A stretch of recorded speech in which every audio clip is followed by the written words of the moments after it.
চুপ থাকুন অন্তত এই 9টা জায়গাতে।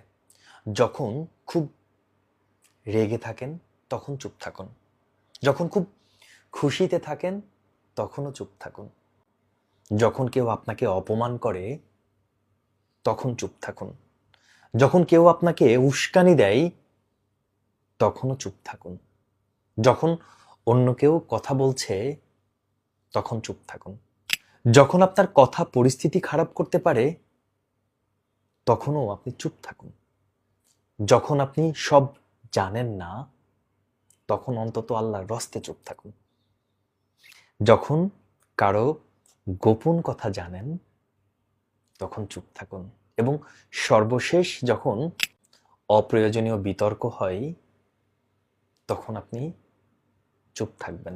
তাহলে দেখবেন পুরো পরিস্থিতিটাই আপনার নিয়ন্ত্রণে থাকবে।